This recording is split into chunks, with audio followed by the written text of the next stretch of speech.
e adesso siamo pronti per cambiare argomento e per cambiare argomento sì. Buongiorno a tutti. Signore e signori, Claudio Petrone, buongiorno, ben trovato Claudio. Come al solito di martedì, anzi di mercoledì oggi. Anzi, no, sì. è il venerdì. Tu sei di solito di venerdì, ma di Venere di Marte non si sposa, non si parte. Perché, perdonami se ti interrompo, però perché sono venuto oggi e non è il mio giorno? Perché ieri hai esordito, c'è un altro... Ieri è iniziato Sanremo ed era rimasta Elena, tua moglie, senza i calzini per guardare Sanremo. Ok.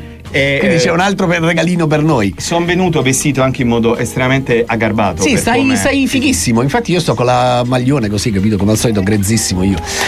Allora Claudio mi ha regalato un altro paio di calzini questa volta per mia moglie, è dedicato al il televoto questa volta. Ecco, dichiaro aperto il televoto. Elena, insomma, questo è per te, lo dico anche per chi ci ascolta dalla radio, i calzini sono strafighi, ma sono più belli quelli miei con il maestro Peppe Vessicchio. Che ieri è stato tributo. Diciamo che c'è stato un angolo ora pro nobis, nel senso che è stato importantissimo certamente ricordare comunque voglio dire, i nomi del passato. La differenza fra te e, cioè nel senso, per rimanere in tema così di Sanremo, tu hai detto un momento ora pro nobis, io invece l'ho chiamato in un altro modo.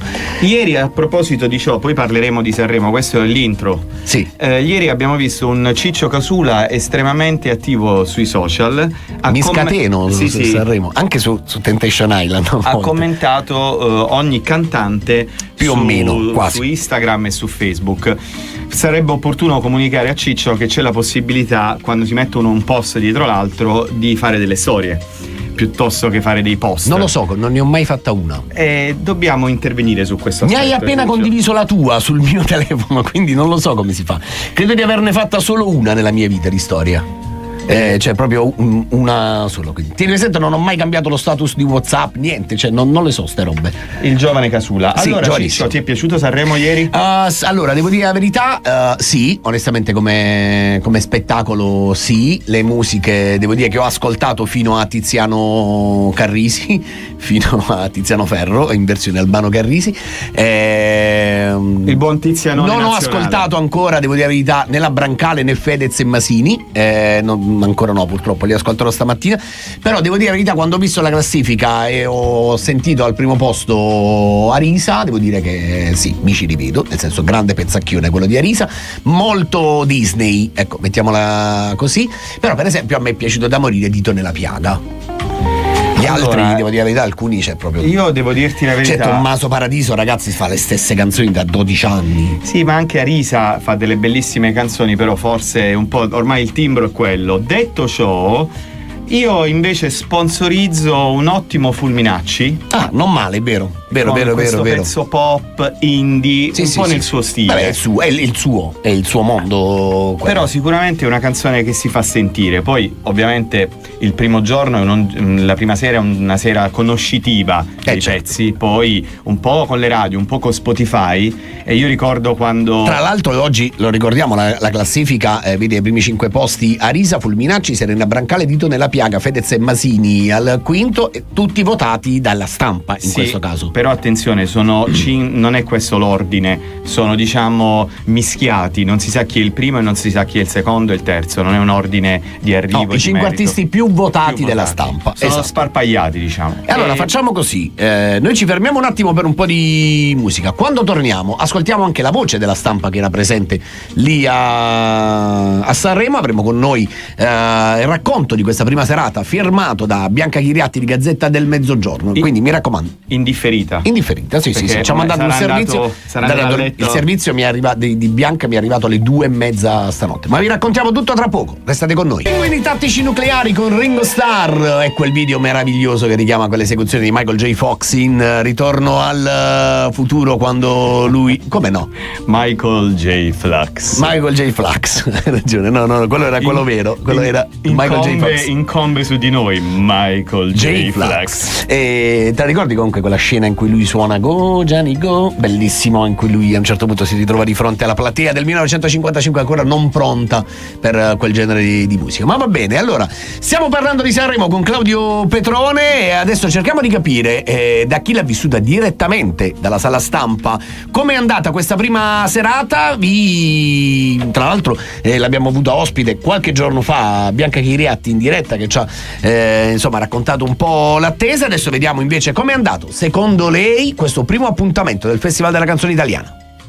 È notte fonda in sala stampa. Io però sono qui a darvi il buongiorno da Sanremo, perché appena terminata la prima puntata del festival. Allora, una considerazione generale: è un festival senza guizzi, diciamo senza grande ironia, un po' di gaffe di Laura Pausini che alla fine sono un po' le uniche cose che letteralmente fanno un pelo ridere e regalano, diciamo, un pizzico di pepe al momento dello show.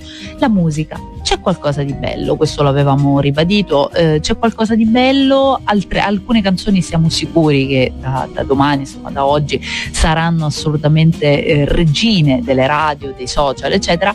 La cinquina finale, quello insomma che è stato un po' l'esito di questo primo voto della stampa, ha decretato insomma vincitori Arisa, Serena Brancale, Fulminacci, che sono stati tra i più applauditi, poi Dito nella piaga e Fedez e Masini, che diciamo sono un po' quelli, se vogliamo dirlo, un po' più proiettati verso la vittoria. Se dobbiamo ipotizzare, diciamo, un voto anche di pubblico che, almeno da quello che si legge sui social, sembra aver apprezzato la canzone. Qui in sala tanti applausi anche per Ermal Meta. La nostra Puglia, devo dire, si difende, e queste atmosfere balcaniche. Tra l'altro vi voglio svelare una cosa sull'outfit di Ermal Meta, che riporta un nome, c'era scritto Amal ieri sera insomma sul bavero della giacca. Questo nome si rifà a una bambina, un nome di una bambina palestinese, proprio perché la sua stella stellina è dedicata a tutti i bambini e le bambine del mondo, a quelli senza nome, ma anche quelli che hanno tutti i nomi del mondo dentro di loro. E poi Salda Vinci un po' diciamo la scheggia impazzita di questo festival. Tutti vanno pazzi per lui. Qui a Sanremo ci sono fiumi di persone arrivate appositamente per lui, per fargli in bocca al lupo, che sperano di incontrarlo, però non è riuscito a entrare nella cinquina finale. La reazione è stata abbastanza calda. Non sappiamo insomma cosa succederà in queste prossime sere, però vi dico che rispetto ad altri anni forse anche un po' il bello di questo festival, che è vero che non ci sono polemiche, è vero che non ci sono guizzi, però almeno c'è la gara. Quindi fino all'ultimo scopriremo come andrà. Possiamo dire che la nostra Puglia e la Basilicata si difendono bene e da ora in poi staremo a vedere che succede. Intanto le canzoni finalmente sono vostre, sono nostre e ce le ascoltiamo. E grazie alla nostra Bianca Chiriatti, che devo dire insomma con una forma di sacrificio senza fine. Infatti gli ho promesso almeno una cena qua a Taranto. Bianca mi ha scritto e mi ha mandato questo video all'1:55, cioè insomma, anche perché poi adesso, al di là delle battute, è una gran bella faticaccia. Allora, sei d'accordo con la sua analisi? Sono pienamente d'accordo con Bianca, c'è feeling musicale tra me e lei. Anch'io ho visto un festival un po' stanco, un po' ripetitivo, certo in stile Carlo Conti. Sì. Le canzoni, ribadisco, come detto prima, il primo ascolto è un ascolto conoscitivo. Devo dire che Salda Vinci sì. Fa questi pezzi, è ritornato in auge. Io ho letto un'intervista di qualche tempo fa, ha raccontato la fase dopo l'inizio della sua carriera, in cui aveva anche difficoltà economiche per mantenere la famiglia e i bimbi piccoli. È ritornato in auge, come detto, e però mi sembrano i suoi pezzi un po', sai, da scena spettacolo, sai, quando vai ai ristoranti che a un certo punto si alza, si sfazzoletta, vero Michael? Ci si sfazzoletta tutti. Sfazzoletta, stai vicino al microfono. E quindi si salta, si canta, si beve. C'è uno Questo è il spettacolo. Salda Vinci. Mamma mia. Invece io devo dire, attenzione, sto buttando lì, io non so chi fossero Maria Antonietta e Colombre. Sono giorni che ti chiedi chi sono questi. Però devo dire che ho ascoltato il pezzo soprattutto su Spotify venendo in auto stamattina qui in radio, e devo dire che è un pezzo di quelli che si fa cantare, che si fa ballare, un pezzo, quello che è un po' stile Elettra Lamborghini, però Elettra Lamborghini Anche lì, al netto della sua simpatia, della sua esuberanza, ieri in trasmissione. Il mio posto su Elettra Lamborghini e sul suo pezzo è stato, credo, abbastanza tranchant, nel senso che credo che ci aspetti un'estate terribile. Sì, però questo io ribadisco, Maria Antonietta e Colombre ci faranno sognare. Poi dobbiamo parlare di Fedez e Masini. Ok, che io devo dire la verità, non l'ho visto, quindi magari lo facciamo tra un po'. Sì, adesso che cosa succede? Adesso abbiamo un po' di pubblicità. Non so se ti ricordi gli orari, la scaletta, sto provando da giorni a spiegartelo. Cambia in itinere, Ciccio, non dire che mi sgridi in trasmissione, mi dai degli orari, io mi setto e poi cambiamo. Ma come cambiamo? Sono le 8:46. Ma tanto la colpa è sempre di Michael. Va bene, allora colpa di Michael se mandiamo adesso un po' di pubblicità. Allora, dicevamo Ciccio, aneddoto, piccolo aneddoto. Il microfono. Venendo in radio, appunto, stavo dicendo che ho ascoltato i pezzi su Spotify. Sì. E mi sono ricordato di quando, quindi già il giorno dopo, di quando qualche anno fa, forse una decina, forse anche 20 anni fa, addirittura noi non potevamo ascoltare fino al lunedì successivo le canzoni di Sanremo, se non in radio, e potevamo comprare alcune cassette di alcune case discografiche, altre cassettine di altre case discografiche. Stiamo parlando di un'altra era geologica proprio. Esatto, invece adesso abbiamo subito la possibilità di ascoltarle dalle 2 appena finisce Sanremo, appena si chiude il televoto. Sono tutte fuori, come si dice ormai in gergo. Allora, io devo dire una cosa, io non ce la faccio, non mi piace, mi piacerà Ermal Meta, vediamo se anche questa canzone. Il pezzo è... Sì, lo so, è vero che bisogna anche riflettere. Tra l'altro è anche il maestro concertatore quest'anno di Melpignano, della Taranta. Sì, anche per la sua storia musicale, però a me il pezzo non piace. Atmosfere balcaniche. Fedez e Masini. Fedez e Masini, un pezzo che va alla cronaca, una coppia un po' particolare però che funziona. Fedez da qualche anno si è smarcato dal pop ed è ritornato, a mio avviso, un po' più nel rap vero, anche se la melodia c'è sempre, però scrive delle canzoni importanti, scrive dei bei testi. Mi ha deluso tantissimo, io adoro J-Ax per la mia generazione, uno dei miei pezzi preferiti di J-Ax è Intro, che avrò ascoltato 1500 volte. Ma tu l'hai mai ascoltato Strade di città? Certo, vabbè, ma allora andiamo nell'anteguerra. Ho capito, dai, per favore. Sono stato anche a vari concerti di J-Ax. Anch'io, sono stato al concerto dell'articolo 31 quando hanno fatto Messa di Vespiri e già là, come dire, le cose cambiavano. Però vabbè, è un altro paio di mani. Al Tartaruga. No, io andai a Bari a ascoltarli, non qui a Taranto. E abbiamo una novità in questo festival. Oltre Laura Pausini, ieri abbiamo avuto la possibilità di ammirare un altro soggetto che io non conoscevo, un ragazzo, un bell'uomo, un bel ragazzo, devo dire molto elegante. Can Yaman. È lui, quindi... Ragazzi, ma non l'avevano arrestato a questo? No, non lo so, questo Ma come in Turchia l'avevano fermato, ti ricordi? Però devo dire sobrio, elegante, molto elegante. Sì, discreto, tra l'altro con quel petto unto, capito? Ma poi se ti apri la camicia o esce fuori il villo, il petto villoso, se ti devi mettere l'olio. E quindi poi abbiamo avuto, a proposito di social, questo stupendo momento. Che ne pensi del momento della signora Gianna? Perché volevo farti vedere un'immagine che ho mandato adesso alla regia, se magari ce la favorisce l'ottimo Michael.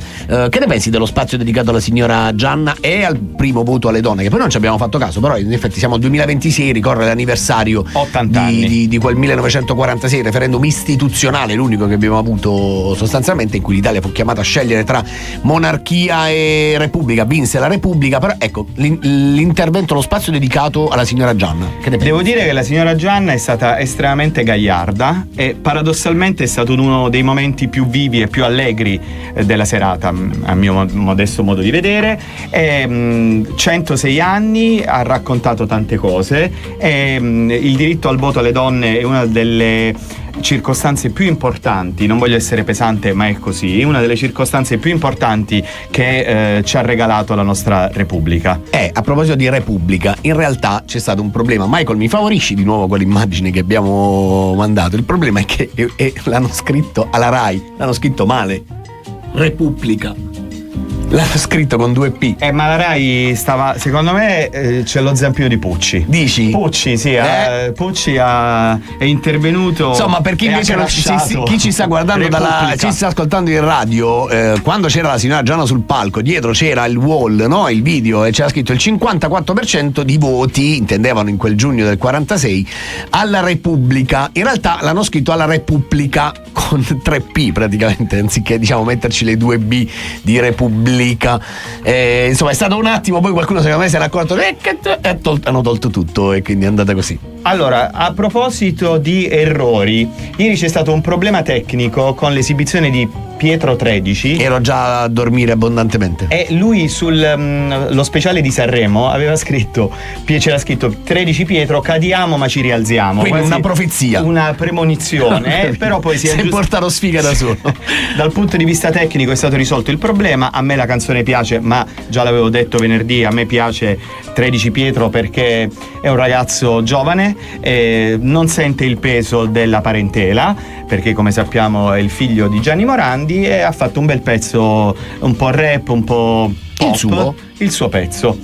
Stasera 15, solo 15 dei 30 cantanti. No, 13, Pietro 13. Sì, ho capito, questa sera invece dicevo, solo dobbiamo chiudere 15 cantanti in gara, ma ci sarà anche la Pausini che canta, e anche stasera l'ottimo Achille Lauro stasera sul palco di Sanremo. Le bimbe di Achille sono tutte emozionate. Anch'io sono una bimba di Achille. Posso chiudere io? Vai, ne hai facoltà.